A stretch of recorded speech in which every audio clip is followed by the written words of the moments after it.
All right. Well, we might kick off. So thanks so much for joining. I first want to acknowledge the traditional owners of the land on which at least I tonight am meeting, the Gadigal people of the Eora Nation, and recognize their elders past, present, and emerging. Welcome to the AgriTech Meetup. This is a national event here in Australia, as those of you know who have joined previously. We are joined by an amazing panel tonight. But before we get into that, just a few announcements and updates from the ecosystem. So my name is Sarah Nolet. I am representing the AgThentic group here tonight, of which I am a partner. We are an advisory firm at the intersection of agriculture and technology, and an investment firm called Tenacious Ventures, investing in early stage agri-food tech startups. I also sit on the board of the Australian AgriTech Association, which is the organization bringing you this meetup tonight. We are an independent membership organization for agri-tech here in Australia. And none of this would be possible without the support of Platform and SproutX, who help all of this come together in the background. Before we dig into incentives and meet our guests, just a couple things from me here. So first, what do we do at the Australian AgriTech Association? We are a community and support organization, advocacy organization for an independent agri-tech sector here in Australia. We believe that agri-tech has massive potential locally and globally, but it needs its own independent sector that is complementary to, but separate from agriculture. So we focus on growth opportunities, technology adoption, investment, and global agri-tech collaborations. We have a Slack community with hundreds of folks in there. You're all invited to join, and Julia will put the link into the chat. So we'd love to have you join the Slack group, connect more with other agri-tech innovators, as well as farmers and corporates and sector supporters as we grow the agri-tech sector here in Australia. Also want to get to know who's in the room. So if we were in person, I'd ask you all to put your hand up and say whether you're a farmer or a startup or an investor. But we will try to do that virtually with a bit of a survey if we can. So if you want to just answer that and say which category best describes you, we can get a little bit of a sense of who is in the room.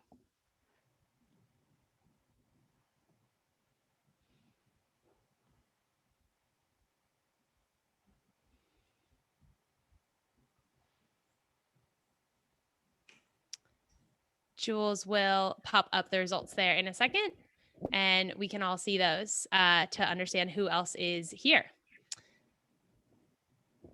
We've got some super exciting news tonight.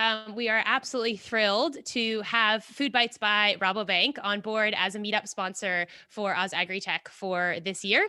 So what is Food Bites? Well, Food Bites is Rabobank's global ag and food startup discovery platform.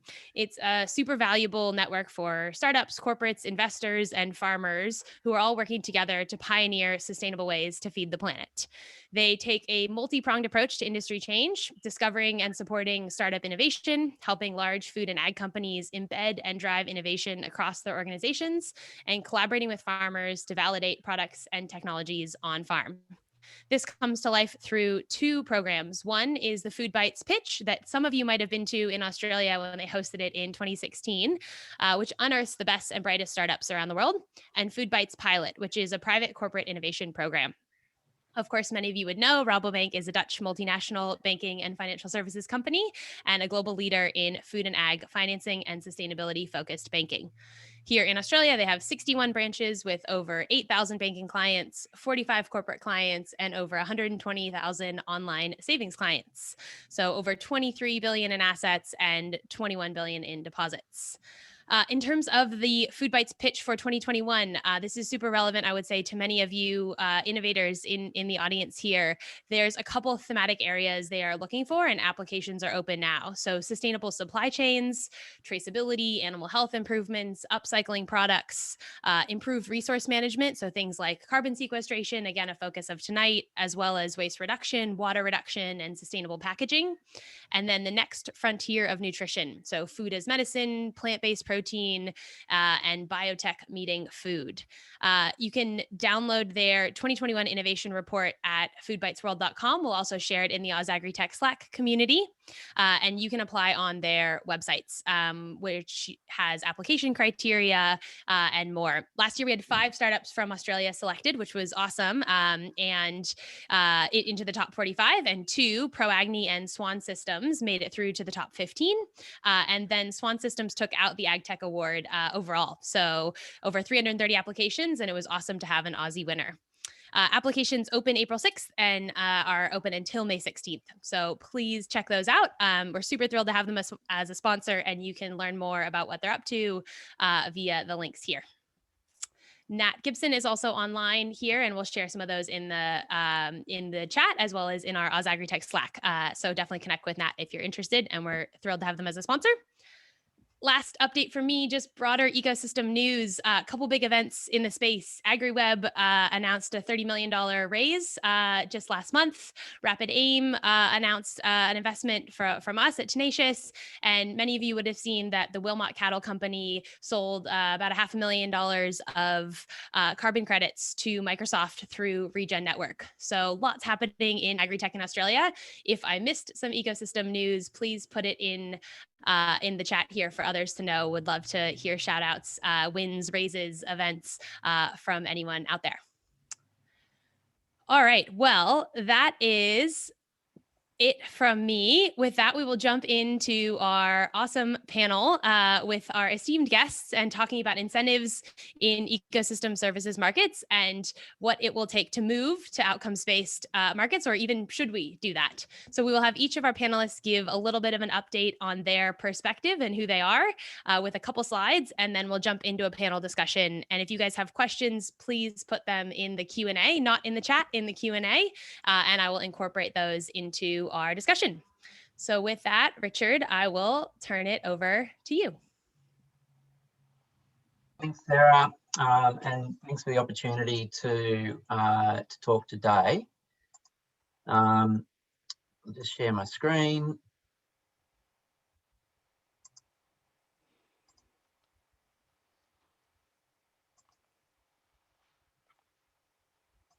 Okay, so just briefly, the Australian Farm Institute, for those who don't know about us, we're an ag policy research organisation, independent. We've got a really broad stakeholder base. We work across many different sectors in ag and different parts of the supply chain. I've got a very deep personal interest in ag tech. For most of my life, I've been a farmer and really passionately involved in ag tech and early adoption of ag tech. So it's something that keeps me really interested in the space. And the AFI has been doing quite a bit of work over the last few years in lots of emerging policy around ag tech. I'm sure, as everyone is aware that would be listening in today, there's, it is a new policy area, particularly when you start talking about things like data ownership and data rights and so on. So it's kept us pretty busy, which is great. So what's the incentive? I'm going to talk a little bit about what I see as being 3 really broad market influences that are shaping different participation pathways and different incentive pathways. The first being commitments. So the commitments that international commitments, and the obvious one there being the Paris Agreement that we are signed up to as a country.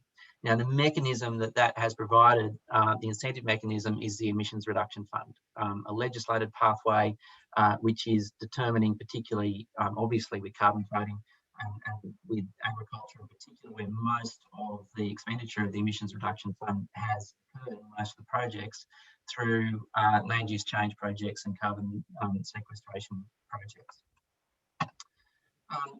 The other big market influence is corporate risk, and this is one that is increasingly important and having an increasing impact on, and sometimes quite insidiously, that a lot of farm businesses wouldn't necessarily be realising, but through the way that banks interact with them, insurance companies, even big multinational supply chain companies that are required to manage and mitigate their risk around things like climate change. And there's some really big global programs like the Task Force for Climate Financial Disclosure and the Task Force for Nature Financial Disclosure, which are starting to determine the way that most companies assess and deal with sustainability risk. And a mechanism that's being applied through here is now the Accounting for Nature framework. But there are many others, you know, and it's a rapidly developing field. And then the final C is consumers, obviously. And, you know, consumers have a real interest in sustainability and are increasingly prepared to pay more and reflect their behaviour or change their behaviour around wanting to have sustainability outcomes. And that's where industry frameworks like the Better Cotton Initiative, for instance, come into play. And often the most direct way that farm businesses will interact is through an industry framework that has been driven a lot by consumer perceptions and consumer demand.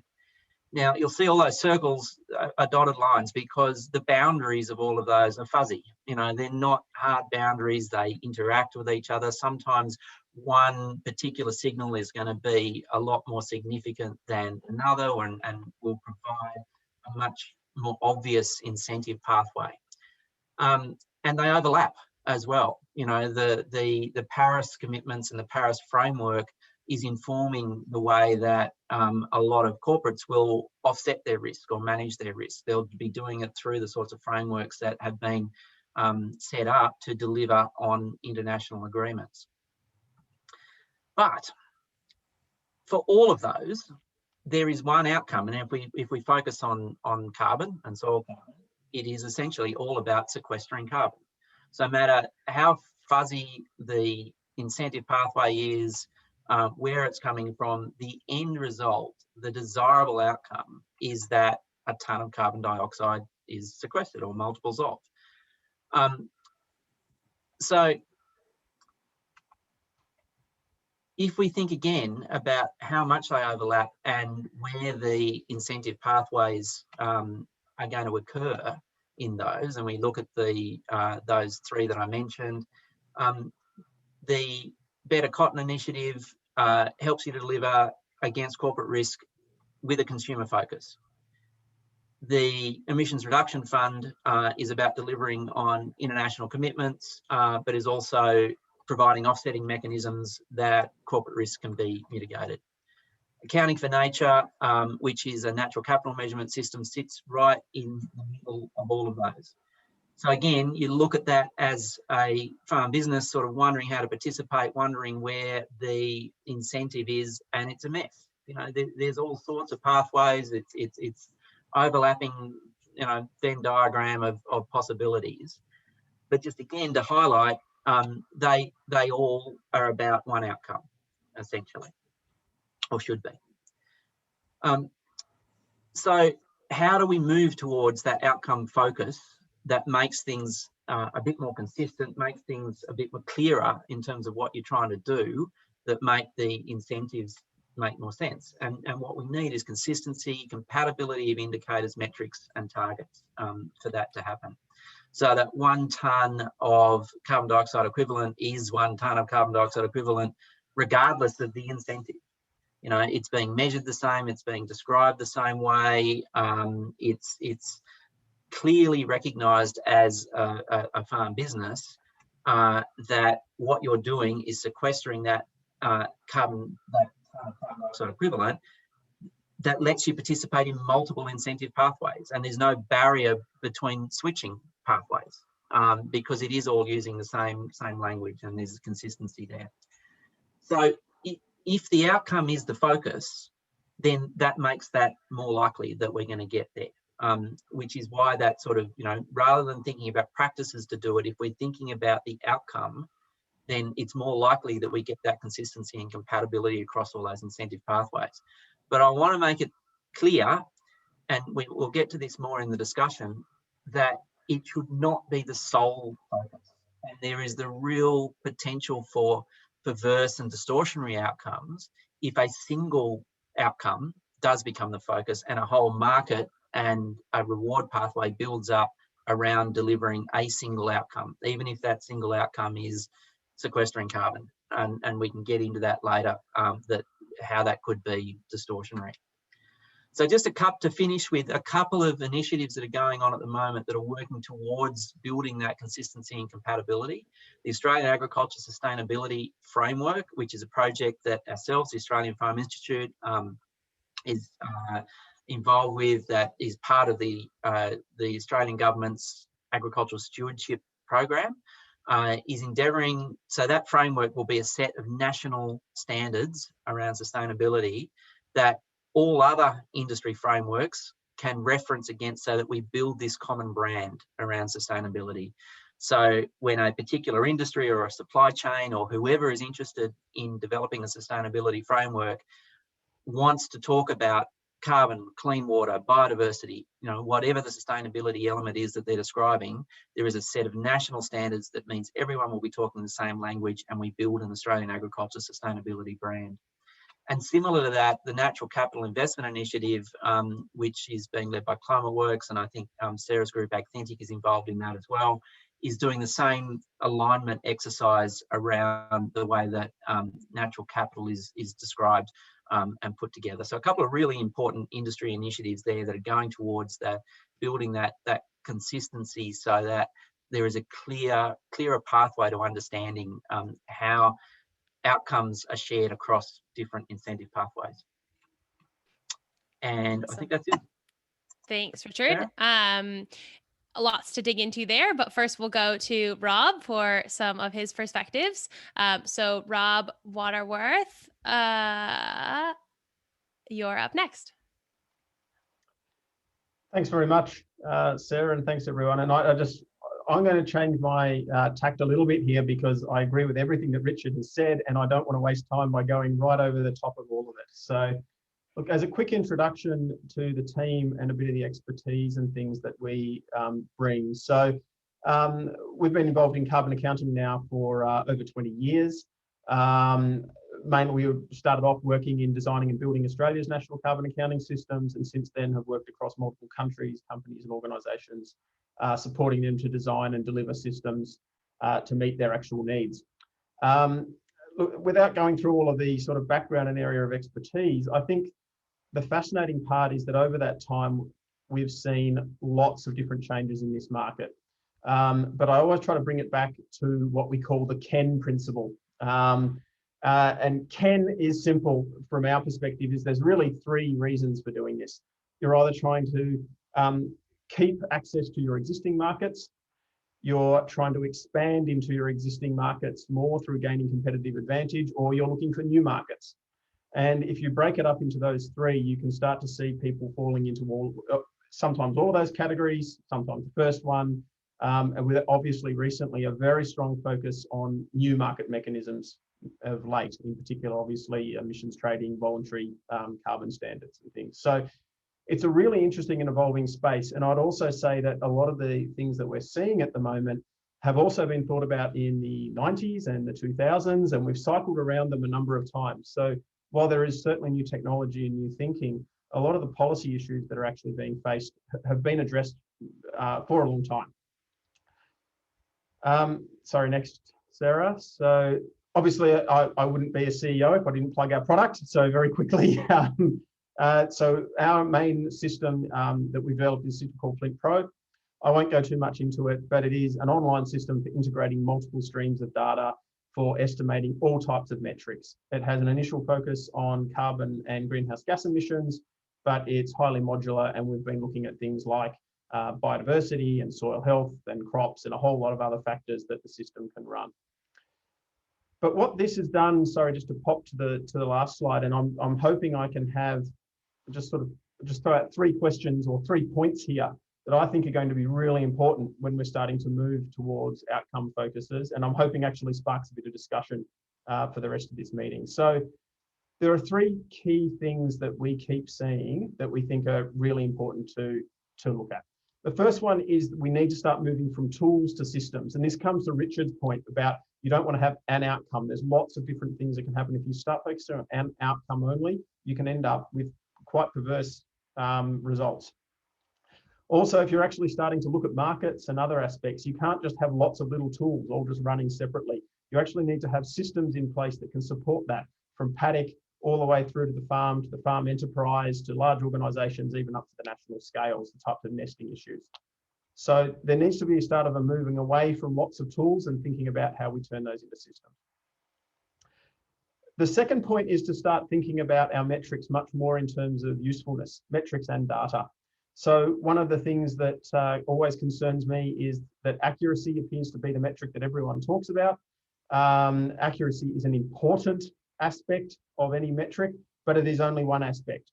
And it's actually one that has clouded our thinking very badly for the last 15 years and has often caused things to stall and stop as people have argued about whose map is slightly more accurate or whose model is slightly more accurate.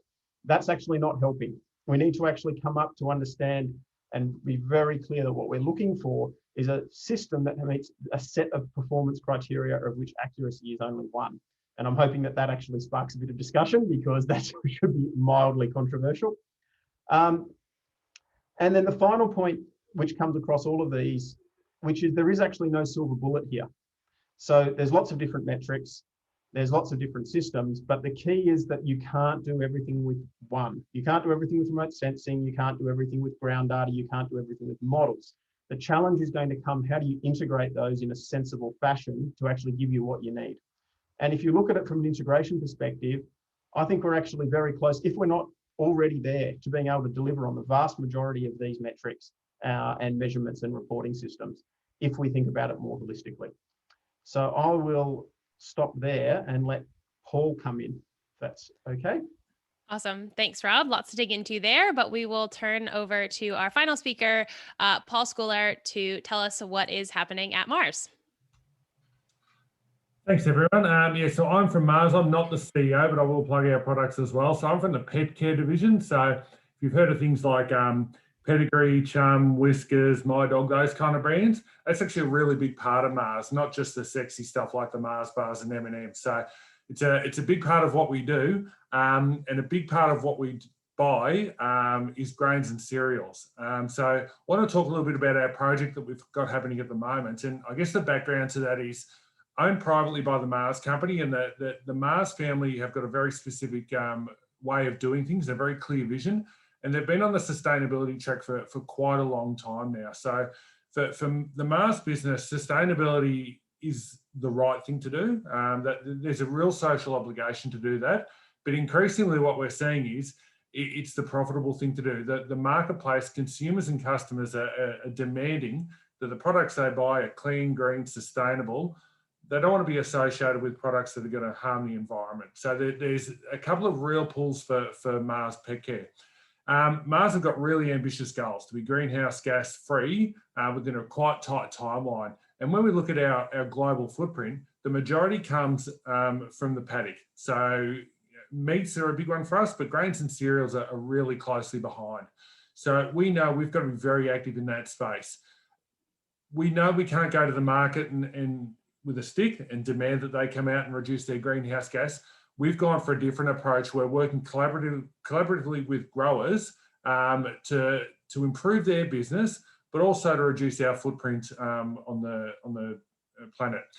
The Cool Soil Initiative is a project where we're working with growers, we're working with industry, we're working with university to come up with methodologies to identify the practices that contribute to greenhouse gas and contribute to sequestration of greenhouse gases as well, and really spread that out through the network. So we'll jump to the next slide. So it's a little bit wordy, but what we're trying to do is deliver a credible framework for the industry so we can support croppers in reductions of their greenhouse gas emissions. So long-term sustainability, long-term yield stability, really through science-based practices, so agronomic strategies to increase soil health.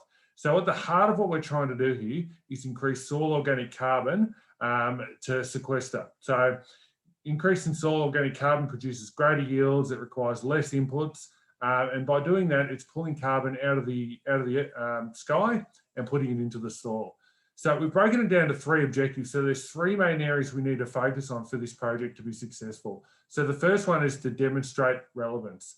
And the way we're doing that, we're going through the different farming groups to get a real collaborative, get that peer group involved and getting real buy-in. So it's quite timely. This week we've been talking to our farming groups, Riverine Plains on Tuesday, FarmLink on Wednesday, Central West today, and really hearing their inputs, what's important to them.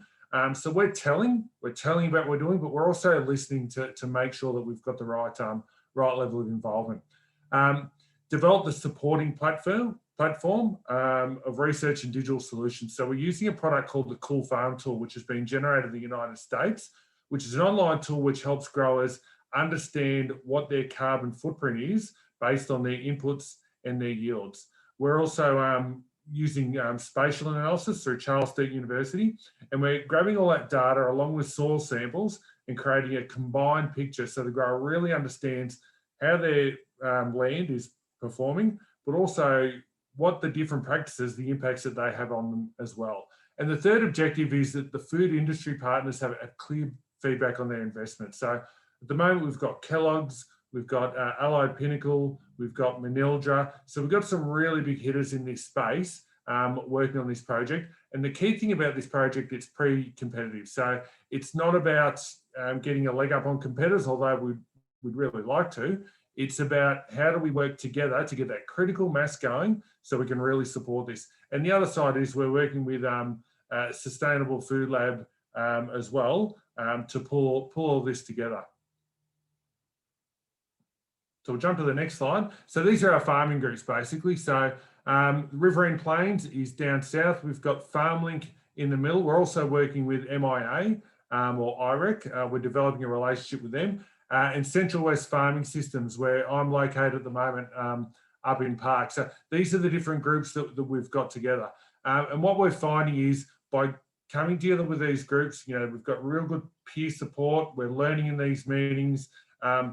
We're developing that trust. And that's the key to this success. If the growers don't trust us, if they just see us as corporations trying to make themselves look better, we know we're only going to get limited benefits. So these farming groups are core to our success. Awesome. Thanks, Paul. And thanks to everyone for sharing their perspectives. We will jump into a bit of a discussion now. So anyone who's got a question in the audience, please put it in the Q&A and we will address those as we go. See a few up there.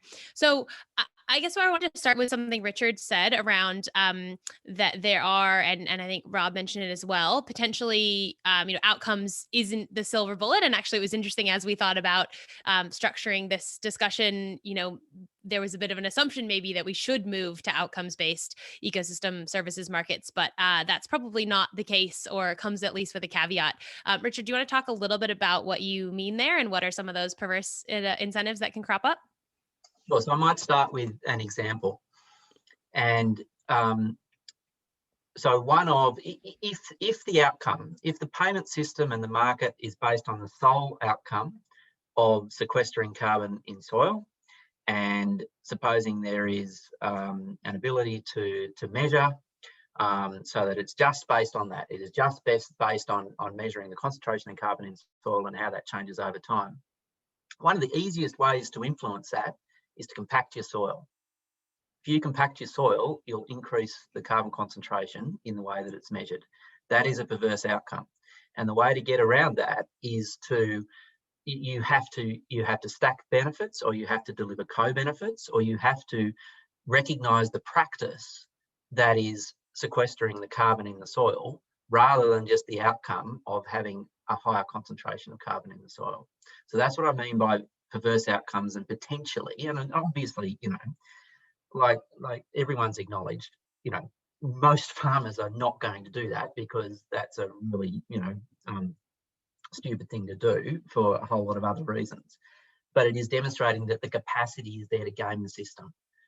If it is just that focus on one outcome and one deliverable outcome.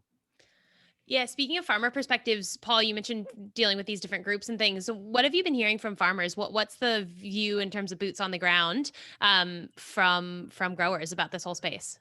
Yeah, so over the last 3 days, we've heard three clear messages coming out as to why growers really want to get involved in this program. The first is just the economics, the finance of their business. So, growers know that, if they've got healthier soils, they've got high yields, it's better for them. They're getting more out of their crops, but also the consumer is pulling sustainable goods out of the marketplace. So it makes them more attractive to sell their grain as well. From a policy point of view, growers know it's only a matter of time before the government's in their paddocks and telling them what to do and having a real interest in their carbon level. So our growers really want to get ahead of that and get ahead of the curve so that when that does come around, they're prepared and they've already got good practices in place. But probably the biggest thing that resonated, and something I heard throughout the week, growers believe they're custodians of the land. The common theme is they want to return the land in a better way than they inherited it. So, there's 3 really good levers, positive levers that we can pull to get momentum in this space. Yeah, well, it's really interesting, actually. Like there's a question from the audience that I think is really relevant there. And Casper, I don't think it's a dumb question around, in the Australian context, have we moved past this who pays question? I'm sure, Paul, that's what you're hearing from farmers. Like, if you're talking about practice change, doing stuff differently, like what's actually in it for me? And you mentioned carrots and sticks. I guess just briefly, why is Mars getting involved in this? How do you see the kind of economics stacking up? And then Rob, I want to go to you on this as well. So to kick this off, we've invested heavily in this. So all the partners, Mars, Kellogg's, Manilja, Allied, we've put a fair bit of money in. And through Food Agility, we've actually been able to match that funding with the government. So we've got quite a bank of finance there, which has enabled us to get some really good people in this project. And it's also enabled us to do the soil testing for the growers for free. So there's some real incentives there to make sure that they're not doing all the heavy lifting. So we're getting some really good traction in that space.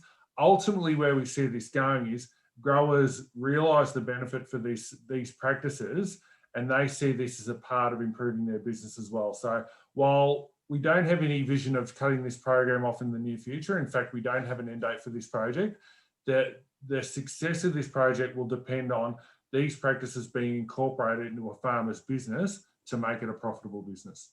And do you see that continuing long term? Like they're seeing the kind of co-benefits or private benefits as well of some of these practices, and so the expectation is they'll keep doing it long term without kind of government intervention? Well, that's the feedback we're getting from the growers. The growers, I guess, they're a little bit skeptical because they want proof that these practices work. And to be honest, we're 4 years into this project. We've only got 4 data sets over 4 different crops, so we're still early getting this data as well. But the overwhelming feeling from growers is, we want the proof so we can pick this up and run with it long term. Rob, you're nodding. What do you think? No, look, no, I totally agree, and I think just from the examples that have been put out there, I can raise one example from Richard's that we chatted about before, in terms of where incentives for a single outcome can go very badly. And I think you only have to look at the managed investment schemes under forestry from the 2000s to see exactly what can go wrong when you focus on, we want to get trees in the ground, you put a large government incentive in with a whole lot of private sector players also bringing in financial investment. And that ended up in a real mess that's still causing problems for the forestry sector 12 years down the track. So it is a really good example and something that you need to heed when you're looking at how you structure these things. I think the other point that Paul was raising there in particular is around this custodianship and soil health and actually increasing productivity. I think to me this is it's such an obvious thing that is why you're making most of these practices. Soil carbon is a really important aspect. It may be entering into a new market that may be useful, but realistically, if you can get more production by doing these practices, then that's probably where the vast majority of your profit's actually going to come from. It's going to be better quality and higher yield crops, and the soils is a bit of a benefit. And of course, we want to gain all the benefits as much as possible, and increasing farm income for sustainability is very important, but we need to, keep our focus on the main game. Richard, you're nodding there on some of the points around metrics and measuring, but that's a pretty tough nut to crack still in terms of actually getting metrics that people agree on. Do you want to talk a little bit about how we can kind of make progress in that space? Look, I mean, there's the initiatives that I mentioned before that are starting down that track to get common language and align. I'm reasonably confident it's going to happen, only because of the very high level global pressures and initiatives now that are starting to influence the global finance system, from top down, that require common metrics and require common reporting systems. So it's in a state of rapid maturing of all of that, which is why it's confusing at the moment, why it seems like that there's lots of different metrics and lots of different systems that are being talked about, but it will coalesce over time. It's just the way that markets work. How we do that, how we get there more quickly, and how we do it in a way that makes sense for farmers and farm businesses to participate equitably. That's the challenge, and that's why I'm glad that there's these industry initiatives that are trying to sort of guide that and steer that to get good outcomes. Yeah, it's interesting. There's a lot of talk of it will consolidate and there will be, clarity. But I think right now it feels super confusing, whether you're a farmer looking at all these tools and industry standards. You've got, beef sustainability frameworks, sector specific, you've got industry wide, you've got, no, we need government to manage it. No, it's private sector. And then on the, investor side, we get pitch decks from dozens of companies, every month that are solving different pieces of this problem. So it feels a little bit like that's true in the future, but for anyone kind of trying to make decisions now, not feeling very true. I know, Rob, you've been in this space a while. Does it feel different now than it has in the past? And what gives you hope that we're going to solve this problem in the near term here? It feels different in that in some ways it's even more confusing because, as you said, everyone's coming up with a solution at the moment. If I was to be a bit blunt, when we're dealing with a lot of companies who produce remote sensing data, we partner with a lot of them. A lot of them have just sort of spun out of university with an algorithm, and it's a problem to then actually come back and say, well, that's a great algorithm, but it's only a small part, and actually there's other groups doing that. And so it creates confusion in the space, there's no question. Even on simple metrics, though, even if you were just to say a metric of soil carbon sequestration is difficult to do, because how are you baselining that? And are you assessing whether it's against a BAU or just an increase? Even those metrics get really tough when you look at them. Even though they start very simple, you've got exactly the same numbers, you can create different metrics from them.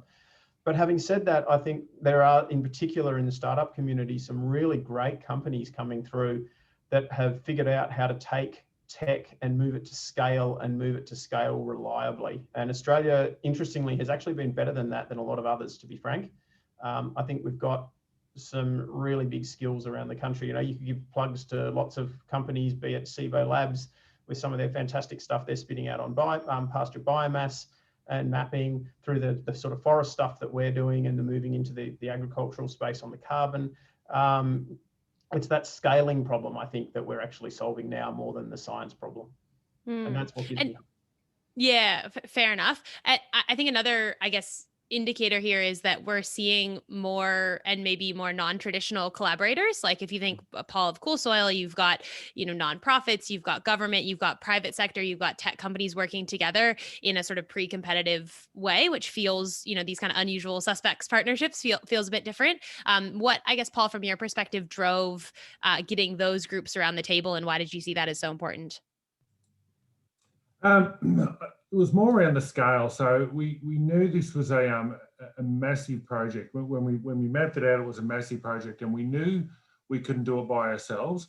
We also know there's some really big businesses out there who got sustainability front and center as well. So it's all about bringing these different perspectives, different skill sets, to make the project the best it can be. It's about, how do we get the best in the room so we can get the most out of this project? So that goes back to being pre-competitive. If we just wanted to get an advantage over our competitor, we would have kept this in-house. But it wasn't about that. It's about how do we reduce the most in the paddock. Yeah, there's a few questions here in the Q&A about the regulatory influence and the role of government. Does government always need to be involved, but also is government creating a carrot or creating a stick? And especially in Europe, we're seeing, more kind of talk, and in the US as well, of government intervening and coming down on this stuff. Richard, what are you seeing in the policy space? What's the right role for government here? What's the right role? I don't know. That's a much more difficult question to what's actually going to happen. So there's definitely a role, purely because one of the C's that I put up, the commitments, you know, there are global climate change agreements, commitments that are really important, that require government reporting mechanisms. You know, in Australia, we've got the Production Fund, which is going to be the main way that Australia reports on its emissions targets, essentially, and all the methods that are developed through that. So government, you know, it's unavoidable. They're going to have a huge impact on practices that are accepted as reducing emissions in agriculture. Beyond that, you know, the international sort of government influence and policy and the way that starts to impact on ag. You know, obviously in Europe now we're talking about carbon border tariffs that are going to have potentially a significant impact on the requirement for things like industry sustainability frameworks, and not just, you know, not just saying, yeah, we're all great guys, you know, we do a really good job, but actual reporting mechanisms against those frameworks that have an evidence base for the carbon status of the industry, so that, you know, we can continue to access those markets without incurring tariffs and so on. So it's government is going to have a role. It's unavoidable. Whether it's the right role, look, that's an individual philosophical thing that, you know, everyone's going to have a different opinion on that. Rob, you're nodding. What do you think? Yeah, I agree. I mean, there's always going to be a role of government in the policy and regulatory framework, just like any market, pretty much. And of course, you know, what targets governments decide to set in the future under any international agreement will then be largely setting what the potential emissions rates are and what can be traded. Decisions around whether units can move offshore or whether you can import, you know, simply, they seem like simple decisions, but they have massive implications for, you know, arbitrage in price between countries and a whole lot of issues like that. I think the other interesting role for government that's going to be coming up is what's their role in supporting the core data systems for doing this. You know, a core data is historic weather data, a very good example. You know, that underpins the vast majority of these models and systems that we're all running. We need to know that those are going to keep being produced in a suitable manner. Is that an ongoing role for government? I would argue yes, but, you know, others may argue no. And in the US, that's a really interesting argument at the moment with NOAA, for example. Same with ongoing measurements. Whose job is it to create better and better models and systems and data and calibrate it? And if we think back to it, the only reason that we've got most of these soil models and data is from historic government-funded research. It's not as if they've appeared overnight. It's 30 to 40 years of funding and high-quality researchers working on this to deliver these systems. So I think that the government's going to be heavily involved under any circumstance. It's just a matter of how do they make sure that the market itself isn't being pushed in the wrong way with poor policy. So we talked a little bit about how government is and can and maybe should get involved. You also mentioned the research sector, so algorithms spinning out and you know, lots of people wanting to play in this space for really good reasons. What are you seeing as the role of, like, what are the big research questions that still need to be answered here? You mentioned you know, it's not a science and a tech problem. So what, you know, are there really no scientific questions left, and should all the research organizations just focus on the next problem, or how do we need our research sector, especially in Australia, to kind of mobilize? Rob, I'll start with you. Yeah, sure. Look, I think there's still a lot of questions left, and there's always improving accuracy in areas that we don't have. So soil carbon is a very good one. You know, we've got reasonable tech for getting okay at soil carbon stocks. When you start trying to do change over shorter periods of time and doing change repeatedly, it's not as easy. And you need high quality measurements to calibrate those models, as they're inherently very expensive to do. So there are actually some really big roles there to set up those long-term research trials, for example, that are very unlikely to be funded out of industry unless you end up with something like a GRDC style process. So I think there are a number of, I would argue if there was a big role, it would be setting up a series of high quality sites that need ongoing measurement to actually help calibrate and run the models that are needed to underpin these systems. It's then up to the private sector to take those data and scale them and use them in a sensible way to provide to industry. Richard, you're nodding. Paul, you're nodding. Anything to add? Nodding in furious agreement with everything Rob's saying. I mean, the concept of reference sites and, you know, at a granularity that enables a true understanding of baseline and relative improvement. I think that's another, we were talking about perverse outcomes before from outcome-based payment systems. If they're based on absolute improvement, that could be really unfair, for a whole lot of circumstance, unless you've got that ability to look at relative improvement. And you can only do that fairly if you have an extensive network of reference sites that looks at all the different soil types and all the different remnant vegetation sites and understands what the baseline is. There's lots and lots of R&D left to do to understand that. There's also, I think, significant R&D still to do around genuinely new and innovative approaches to sequestering soil carbon. We think we understand the current systems and how to do it. What don't we know? What can we do more with soil biology? What can we do more with inorganic carbon? We're not doing enough R&D in that space either. Were you going to jump in, Paul? Yeah, absolutely. So what we found during the project is the more and more paddocks we sample, the more and more farms we go to, there's so much variation in this space. We don't have that good base level of data to go forward with absolute confidence. And I guess what this project is doing is about talking about techniques to improve that carbon level.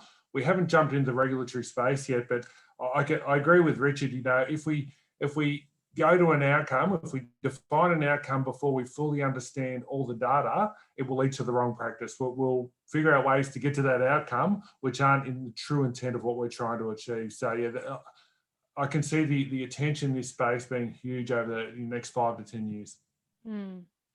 You mentioned before, Rob, accuracy. I want to come back to this point because I do think there's a bit of focus on accuracy in terms of, we really need to understand exactly what is sequestered, and, we need better tools and tech to dig deeper cores and do that more efficiently and really understand. What do you mean by accuracy isn't sort of the holy grail, and why don't we need to focus only on accuracy?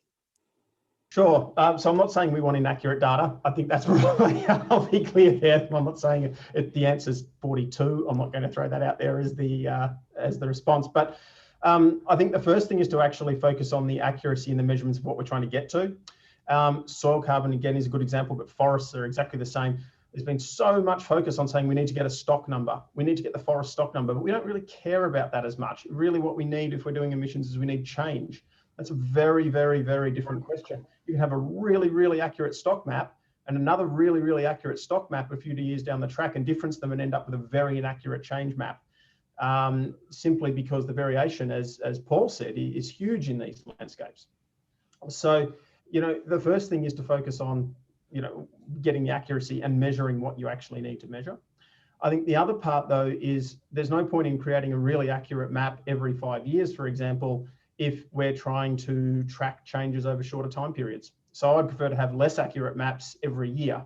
I would prefer to make sure that they're cost effective, that they're actually relevant to the mitigation actions, so that when you're actually taking measurements, you're actually saying the soil carbon's gone up and it's probably gone up because of this. So actually more researchy type plot establishments, not just stratifying an area to say how much is the carbon stock, putting research questions in place to say, why is this carbon stock different and why is it changing, for example?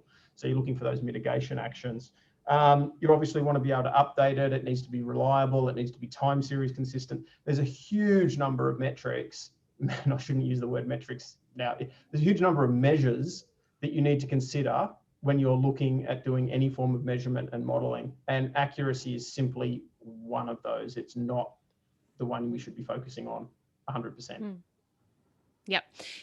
Makes sense. And I think a challenge for the space as we evolve, especially as government's involved. If we think about the ERF in Australia, there's a big focus on accuracy and a big focus on, specific ways of measuring. Whereas we've also got voluntary markets and, insetting and other ways that are evolving to create these incentives. I guess, Paul, longer term, what are you thinking about in terms of the incentives for farmers to do this? Is it premiums, market access? These are the things you talked about. And how much are you going to care about accuracy, or what actually is going to be, moving the needle for you guys? In terms of direct incentives, it's a bit of a tricky one for us because we don't buy direct from growers, not at this stage anyway. So we buy through traders who will then access from growers. So there's no indication that the grain we're buying has actually gone through these farming systems. So it's a bit of an interesting one, but I think that's the way we need to be going ultimately. If we want true integrity in our supply chain, and hand on heart, we can say that the product that we're supplying our consumers is from the lowest carbon farms, in Australia, that's the net level we need to be going to. And that will create value for the grower as well. They know that they've got consistent supply, they've got long-term relationships with Mars as well. So I think that's the space we need to get to. Initially, in the short term, we just want to lower carbon. So we just want to put a program in place which lowers carbon, and then we can work out, getting direct credit for that later. Richard, what are you seeing in terms of voluntary markets, regulated markets, insetting, and does the work you're doing sort of apply broadly to all those different schemes? Yeah, it does, and they're really important because I think somewhere in the chat or somewhere I saw a reference to voluntary markets being more supportive of co-benefits and things like that, which is true to an extent, although the ARF does allow some co-benefit generation as well. But I think it's more likely that those stack benefits, that more holistic understanding of what a sustainability outcome is going to be delivered through those voluntary mechanisms, just through the supply chain initiatives, the sorts of premiums that you might get direct to consumer, than it is through some of the, particularly the sort of government-led trading mechanisms like the ERF, because they're less flexible. Those government mechanisms that and by design, because they're just big bureaucratic instruments. They have to be. They can't incorporate a lot of flexibility to some extent. So I think that those voluntary markets and opportunities to deliver a wider range of benefits are going to be really important in the picture and drive change. Really important change. We've been talking mostly about carbon, I would say. Does the work you're doing and do the perspectives you've shared apply to other kinds of ecosystem services? Biodiversity was mentioned by Alex here in a question. Is that included as well? Absolutely. And that's what I mean about, broader, more holistic sustainability outcomes. Carbon is the currency that's developing more quickly than anything else. And, even those sort of those broader objectives are getting tacked onto carbon as co-benefits, as a premium on the carbon price. Whether those co-benefits develop their own currency, I think is still, it's a matter of debate about whether we're going to have tradable biodiversity credits or whatever they might be. Look, this in my perspective, just again getting back to this whole idea around avoiding perverse outcomes, we need to be thinking about the broadest definition of sustainability that we can and how we Yeah, great. So I want to get one final comment from everyone before we wrap up here. You guys can pick which stakeholder you're talking to and offer them advice. So you can say, if you're a farmer, if you're a researcher, if you're a startup or aspiring entrepreneur, or if you're an investor, what advice would you have for them in thinking about ecosystem services markets and incentives? So pick a stakeholder and offer them some advice. Rob, you're looking pensive, so I will start with you. That's because I was trying to think of who I'd attack and what you can pick more than one. Okay. Yeah, look, I'm going to try to steal Richard's thunder here since I got in first. It's having a last name starting with W meant that I was always picked last at school, so I guess I got caught on this one. But look, I think speaking to farmers, it would be exactly what you're talking about now, which is don't go chasing after the next big fad. Go just looking at your holistic farm practices, and one, where you can save money, because a lot of the time saving money is going to save emissions. And secondly, look at how you're going to increase your productivity. Most of the time that's also going to help, and just keep an eye on the space. Don't go thinking that carbon is the be all and end all straight away for everyone. It's certainly a great market. It's certainly coming on. There's certainly huge opportunities there. But speaking to people like Paul, for example, that are working with farmers, I think is the really key part. where you actually start to form these collaborative groups to figure out how you want to move forward next. That would be Awesome. my advice. Thanks, Rob. Paul? Yeah, I'll talk to the growers as well. So I guess the thing I've got out of the last week is for the growers, really educate yourself, really deeply understand the market that you're getting into, for a number of reasons. One, it's risk management. You know, every business needs to identify its risks and keep an eye for it, but it's also a competitive advantage as well. And understand the leverage that you've got in this space as well. So, you know, if you're at the forefront of this, you can go to you know, into the industry and demand a premium because you're providing a premium product. So educate yourself, mitigate the risks, but really look for how you can leverage your business in this new world. Awesome. Thanks, Paul. And Richard?